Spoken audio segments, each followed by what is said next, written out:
This weekend in Munich, 24 of the best sim racers on the planet are competing to become the first ever ESL R1 champion on the up-and-coming sim racing platform, Rennsport. That's great and all from an esports perspective, but how's the development actually been going? It's 12 months on since the first summit, and what's actually changed in those 12 months? In a way, not really that much. Okay, there's now the Prague R1, which is not a GT3 car, and if you include the Porsche Mission R and an older spec 911, that is 7 cars in total. There's now also Monza. Everybody loves Monza, right? Especially turn 1, lap 1. But that only brings it up to 4 tracks, 5 if you include the Goodwood Hill climb. 5 tracks, 7 cars? Is that really enough after a year of development? I'm not so sure it is. However, that doesn't mean there aren't significant things coming just around the corner. Like, for example, the beta.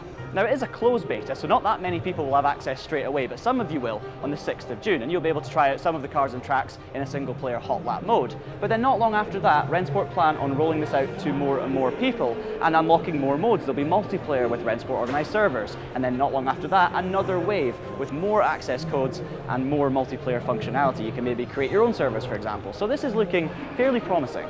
Speaking of promise, Rennsport has set the expectation that it will revolutionise the community-made modding scene. But will it? Like, really? Well, it might do.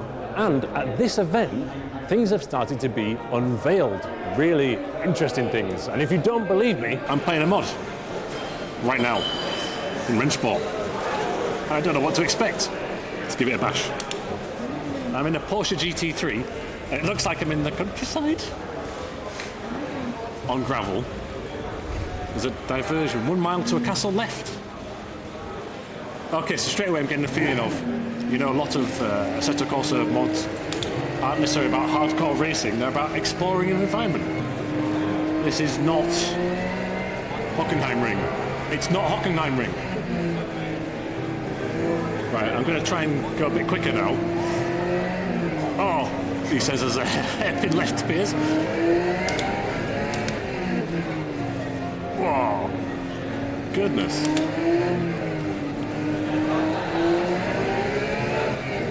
This is very much... Oh, and the road is shut. I think I've missed the car park entrance. So I've been plonked in my Porsche on what looks like an American highway. I'm a bit jealous because Tom got to drive a British country road, but there we are.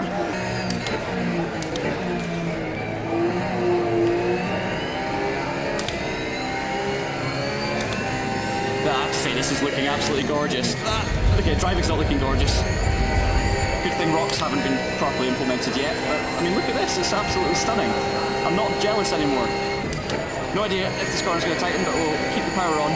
The main thing about this, obviously, is modding is a thing, as Tom said, but it's the fact that it can be anything. It's not just Grand Prix tracks or well-known circuits. It can be highways, it can be A to B roads, hill climbs. You know, we've seen Goodwood. Here's another hill climb. I'm not climbing at that point. Playable mods then, quite the surprise. However, the modding scene lives and dies on the ecosystem, and this platform is in the nascent stages. However, the team has thought of that because there will be a set of tools to allow you to transfer existing mods from another platform into Rennsport. And we've got all the details on our interview podcast episode. Speaking of the podcast, there is plenty more information on there, so make sure you do go and check that out, as Tom was saying. But I'm going to try and answer some of the frequently asked questions across Traxion channels. So, VR support. Yes, Rennsport will have it, and it's being worked on, we just haven't seen it yet. The same goes for AI racing. It's been worked on, we haven't seen it yet, but we know it has been worked on right now. And finally, car classes. I can confirm that LMDh cars and TCR cars will be added to the beta at some stage. Of course, the driving experience is the #1 most important factor with any simulator. So, here's what some other people who have been at this event think about it. Oh yeah, so I played the last time, the first version of the ESL, like 3-4 months ago. And it was pretty good build already, but I like the massive improvement on the sounds. Even the physics feels a little bit different. I feel like the response of the car is a little bit better. And I think, I don't know if they did a little bit of optimization or something, because even though we are driving on a very high resolution settings here, it behaves like quite okay. So I think it's very nice to see like how the game is getting developed and how it's like going forward. I always like what I see in the 4 months. I cannot wait to see like next year or stuff like that, because it's with the mods and what they promised, and like, you know, it's like big words and everything so far, but I'm really curious to see how far it's gonna go and how good it's gonna be. Yeah, so Rennsport as a game or as a sim, it's really exciting. First of all, I mean, the Unreal Engine 5 that it's built on, it has lots of potential. I noticed it especially now for this race broadcast. They had really tuned the graphics to the maximum, and the latest trailer they had, it looks actually really good. Maybe one of the best I have ever seen graphics-wise. So that has a lot of potential. And yeah, the physics, it's interesting. Like, it has some aspects of Air Factor, it has some aspects of maybe Race Room, some maybe Assetto Corsa-like physics. So it's a bit of a mix. I don't think they have today like one aspect that is the best in all of the sim market. So every sim out there maybe does something a bit better, but as a package in a whole, it's completely raceable. Even if Rennsport doesn't deliver immediately exactly on the same schedule what they say, they are still already positively impacting the whole sim racing scene. So it's amazing, and I'm very grateful that they're doing this and their efforts. Well, that's rather good, isn't it? However, we are left with a few nagging concerns. Chiefly, we're yet to see in action pit stops, damage, setups, changeable time of day, rain, or even AI racing. And these are essential for a popular sim racing title. Rennsport must show these over the coming weeks, months, or dare I say years, in order to succeed. Still, at least for now, we have a rather unique esports format to enjoy. So, what about the esports event itself that we are at for this trip to see the latest Rennsport updates? Well, it was high drama. There was ups, there was downs, there was steward inquiries. James Baldwin nearly won it at one point. Josh Rogers was also in the mix alongside Luke Bennett and Dara McCormack. But ultimately, it was Marcell Shinchik that prevailed. And I really recommend watching the stream back on YouTube for certain dramatic moments. But in the room, the tension was palpable. Everyone was on the edge, jumping up and down. I'm pretty sure I did jump at one point in excitement. But ultimately, it's a well-deserved victor for Shinchik and the RHG esports team. You are the inaugural ESL R1 champion. What crossed your mind when you went across the line? Yeah. What else? Like I was thinking on the victory through the war race, because I had a great gap from the beginning, but at the end I just realized that I could win this mega championship, which I think probably one of the biggest of the whole year, like in sim racing. So I was absolutely happy and can't really process my mind. Like I could do it all this absolutely. You were the first person to enter the finalist mode, and then you had to wait several races. Yeah. How on earth did you then pull out a pole position lap at Monza? Monza was a really good lap for me.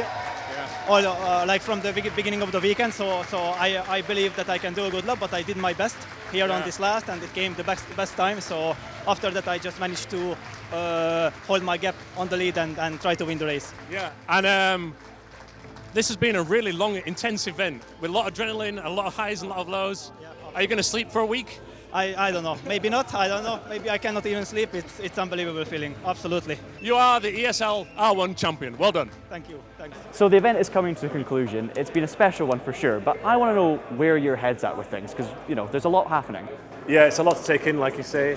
I think the driving and the vision is compelling, but there isn't the breadth of ability there at the minute to be anywhere near definitive on our verdict. And so, like it was last year, let's see what it is in another 12 months. Yeah, the esports element is very, very cool. There's a lot happening. The game itself, I'm with you. We're finally seeing promises coming to fruition and building, but we need that to actually happen in the coming weeks and months. But the signs are still good. Let's see where we are in a year, I guess. But yeah, it's tricky to be definitive. It's been a fun weekend. If it's delivered as discussed, we're all for it. 100%. And that's pretty much going to be it. So we hope you've enjoyed the video. Make sure you do subscribe to the Traxion channel if you want to see more coverage of Rennsport and of course every other racing game on the planet. And do keep an eye on the website too for the latest racing game news. Until next time, thanks for watching, keep it pinned, and have a great day.